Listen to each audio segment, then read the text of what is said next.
സിനിമകളിൽ ഏറ്റവും ജനപ്രിയമായ ഒരു ജോണറാണ് സയൻസ് ഫിക്ഷൻ സിനിമകൾ. ഒരു നോർമൽ മനുഷ്യൻ എന്ന രീതിയിൽ നമ്മൾ ആരും തന്നെ അങ്ങനെ പെട്ടെന്ന് വിശ്വസിക്കാത്ത പല കാര്യങ്ങളുമാണ് ഈ സിനിമകളിൽ ഉണ്ടാകും. പക്ഷേ പിന്നീട് വർഷങ്ങൾ കഴിയുന്തോറും ഈ സിനിമകളിൽ കാണിച്ച ചില കാര്യങ്ങൾ യഥാർത്ഥത്തിൽ സംഭവിക്കും. ഉദാഹരണത്തിന് 2013 ഇറങ്ങിയ ഹെർ എന്ന സിനിമ. ഈ സിനിമയിൽ ഒരു AI അസിസ്റ്റൻറ്റുമായി പ്രണയത്തിലാവുന്ന ഒരാളുടെ കഥയാണ് പറയുന്നത്. ഈ സിനിമയിൽ നിന്നും ഇൻസ്പയർ ചെയ്തിട്ടാണ് ഗൂഗിളും ChatGPT ഒക്കെ അവരുടെ AI ടൂളിൽ ഒരുപാട് ഫീച്ചേഴ്സ് ആഡ് ചെയ്യുന്നത് പോലും. Hi, how you doing? I'm well. അടുത്ത cinema edge of tomorrow. All you need is kill എന്ന ജാപ്പനീസ് നോവലിൻ്റെ സിനിമ അഡാപ്റ്റേഷനാണ് ഈ ചിത്രം. നമ്മുടെ ഭൂമിയിലേക്ക് ഒരു കൂട്ടം അന്യഗ്രഹ ജീവികൾ വരുന്നതും ഈ ഏലിയൻസുമായി യുദ്ധം ചെയ്യാൻ വരുന്ന സ്പെഷ്യൽ ആർമിയിലെ ഒരു മെമ്പറാണ് നമ്മുടെ പ്രധാന ക്യാരക്ടർ, അതായത് ടോം ക്രൂസ് ചെയ്യുന്ന ക്യാരക്ടർ. പക്ഷേ സിനിമ തുടങ്ങി കുറച്ച് കഴിയുമ്പോഴേക്കും ആ ക്യാരക്ടർ മരണപ്പെട്ടു പോകും. പിന്നീട് ആ ക്യാരക്ടർ ഒരു ടൈം ലൂപ്പിൽ പെട്ടുപോകുന്നതും ആ ലൂപ്പ് ഉപയോഗിച്ച് എങ്ങനെ ഏലിയൻസിനെ ഇല്ലാതാക്കാമെന്ന് പഠിക്കുന്നതും അങ്ങനെ ഇല്ലാതാക്കുന്നതുമാണ് സിനിമയുടെ കഥ. മാനാട് സിനിമയൊക്കെ പോലുള്ള ഒരു സിനിമയാണ്. മാനാട് സിനിമയുടെ മെയിൻ ഇൻസ്പിറേഷൻ പോലും ഈ സിനിമ തന്നെയാണെന്നാണ് തോന്നുന്നത്.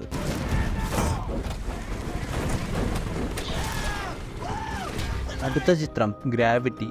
ഒരു സ്പേസ് ഷട്ടിലിൽ ഗവേഷണം നടത്തിക്കൊണ്ടിരിക്കുന്ന ഒരു കൂട്ടം സയൻറ്റിസ്റ്റുകൾ ഒരു അപകടത്തിൽപ്പെടുന്നതും അതിൽപ്പെട്ട സയൻറ്റിസ്റ്റുകളിൽ ഒരാളൊഴികെ എല്ലാവരും മരണപ്പെടുന്നതും പിന്നീട് ആ മരണപ്പെടാത്ത ആ വ്യക്തിയിലൂടെയാണ് സിനിമ മുന്നോട്ട് പോകുന്നത്. അയാൾ എങ്ങനെയാണ് രക്ഷപ്പെടുന്നത്, അങ്ങനെയുള്ള ഒരുപാട് കാര്യങ്ങളാണ് സിനിമയിൽ പിന്നീട് അങ്ങോട്ട് കാണിക്കുന്നത്. 2018 ഒരുപാട് ഓസ്കാർ അവാർഡുകൾ ഈ ചിത്രം വാരിക്കൂട്ടിയിട്ടുണ്ട്.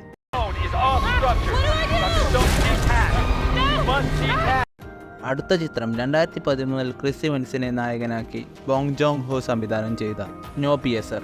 ഫ്യൂച്ചറിസ്റ്റിക് ആയ ഒരു സയൻസ് ഫിക്ഷൻ ചിത്രമാണെങ്കിലും നല്ല രീതിയിൽ തന്നെ രാഷ്ട്രീയം പറയുന്ന ഒരു ചിത്രം കൂടിയാണിത്.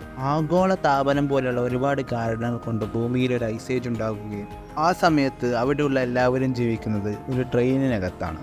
ഈ ട്രെയിനിനകത്ത് പോലും പാവപ്പെട്ടവർ പണക്കാർ എന്ന ഡിഫറൻസിലാണ് എല്ലാവരും ജീവിക്കുന്നത്. അങ്ങനെ പാവപ്പെട്ടവരിൽ ഒരാളായ നമ്മുടെ മെയിൻ ക്യാരക്ടർ അവിടെ നടക്കുന്ന കാര്യങ്ങൾ കൺട്രോൾ ചെയ്യാൻ പോലും കഴിവുള്ള പണക്കാരുടെ കമ്പാർട്ട്മെൻറ്റിലേക്ക് പോകുന്നതാണ് സിനിമയുടെ കഥ. ഓരോ നിമിഷവും സിനിമ കാണുന്ന പ്രേക്ഷകനെ ത്രില്ലടിപ്പിക്കുന്ന ഒരു രീതിയിലുള്ള സിനിമയാണിത്. അതുകൊണ്ട് തന്നെ എല്ലാവരും നിർബന്ധമായി കാണാൻ ശ്രമിക്കുക. 1979 റിലീസ് ചെയ്ത ഒരു സയൻസ് ഫിക്ഷൻ ചിത്രമാണ് ഏലിയൻ. ആ വർഷത്തെ ഏറ്റവും മികച്ച വിഷ്വൽ എഫക്ട്സിനുള്ള ഓസ്കാർ അവാർഡ് ഈ സിനിമയ്ക്കായിരുന്നു. ഭൂമിയിലേക്ക് തിരിച്ചു പോകുകയായിരുന്ന 7 പേരടങ്ങുന്ന ഒരു സയൻറ്റിസ്റ്റ് സംഘം അവർക്ക് മറ്റെവിടെ നിന്നോ ഒരു സിഗ്നൽ കിട്ടും. പിന്നീട് അവർ സിഗ്നൽ കിട്ടുന്ന സ്ഥലത്തേക്ക് പോകുന്നതും അവിടെ വെച്ച് അവർക്ക് സംഭവിക്കുന്ന ഭയാനകമായ കാര്യങ്ങളുമാണ് ഈ സിനിമയിലുള്ളത്. ഈ സിനിമ സ്പേസിൽ വെച്ച് നടക്കുന്ന ഒരു സ്ലാഷർ സിനിമ എന്ന് വേണമെങ്കിൽ നമുക്ക് പറയാം. ഇത്രയും ഭയാനകമാണ് ഈ സിനിമ. അതുപോലെ തന്നെ ഹോളിവുഡ് സിനിമയുടെ ചരിത്രത്തിലെ ഒരു നാഴികക്കല്ല് കൂടിയാണ് ഈ സിനിമ.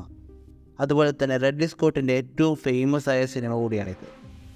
ഈ സിനിമ വന്നതിന് ശേഷം ഒരു വലിയ ഫ്രാഞ്ചൈസായി തന്നെ ഈ സിനിമ മാറി. ഈ സിനിമയുടെ 2ാം ഭാഗമായ ഏലിയൻസ് സംവിധാനം ചെയ്തത് ജെയിംസ് കാമറൂൺ ആണ്.